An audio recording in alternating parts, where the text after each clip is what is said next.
Ready or not, Friday night will flip the calendar to October, the month where we sort out the contenders from the pretenders in high school football. If you're a 9-man program, you have 2 games left of the regular season. Maybe you're trying to solidify a top seed. Maybe you're just trying to clinch a playoff spot. This is the time to get it done. Oh, and by the way, I'm Jody Norstedt for Midco Sports, and we have some hardware to hand out. This week's Midco Sports game ball, presented by Farmers Union Insurance, is going to be thrown to one of the surest-handed receivers in the state, John Gores. The Shanley senior receiver caught everything on Friday night in the win over 11A top-ranked Jamestown.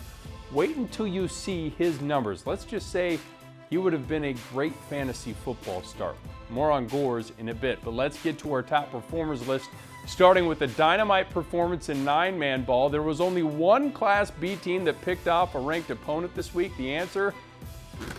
These Divide County Maroons. The player responsible, junior fullback and linebacker 𝗕𝗹𝗹, who erupted for 288 yards and 4 scores on 29 carries in the 58-52 shootout win over 4th-ranked Ray Powers Lake. Wyatt also made some key tackles on defense, along with a fumble recovery.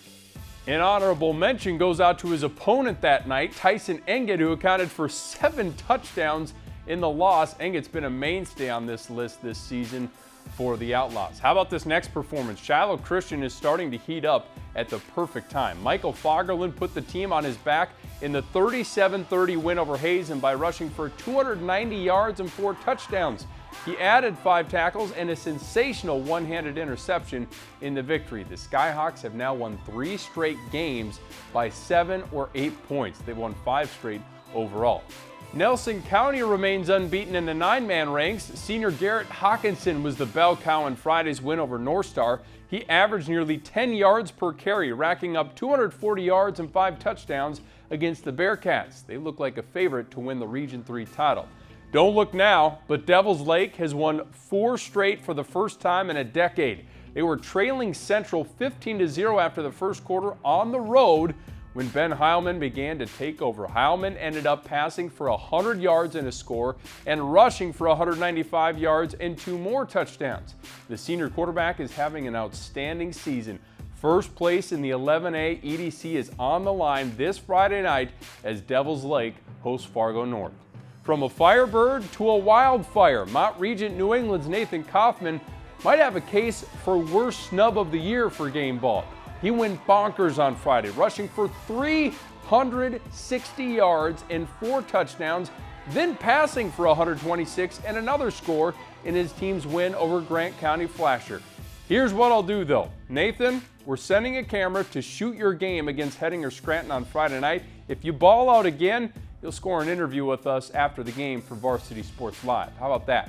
Avery McFarland of Sargent County, home to this beauty of a lid, cracks the top performers list after completing 21 of his 28 passes for 323 yards and 4 touchdowns. He also added 60 yards and a score on the ground in the victory over EEK. Let's see if the Bulldogs can pick off a ranked Kindred team this weekend. Well, we are going to be in West Fargo Friday night, televising the Packers against Legacy, and I'm expecting to see a healthy dose of Parker Nelson. Jay Gibson has been feeding his senior running back the last couple of weeks, and Nelson delivered in the win over South, carrying the ball 34 times for 239 yards and a trio of scores in the 42-3 win. We'll see if the Sabres have an answer for him on Friday night. Lemoore Litchfield Marion played its toughest opponent of the year so far, and the Lobos still dominated. Quarterback Corbin Potts slung it all over the field against Wyndmere Lidgerwood, completing 11 of 19 passes for 262 yards and a pair of touchdowns.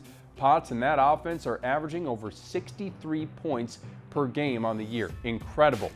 Well, if variety is the spice of life, consider Dylan Rude the spiciest of them all. The New Salem Holstein has already been on this list for scoring in creative ways. On Friday, he did it again. A rushing touchdown, receiving touchdown, punt return touchdown, and kick return touchdown. He had an interception, but must have tripped on a blade of grass because I'm convinced nobody can actually tackle him. Rude and the Holsteins are 6-0. Give me this 4 wins helmet.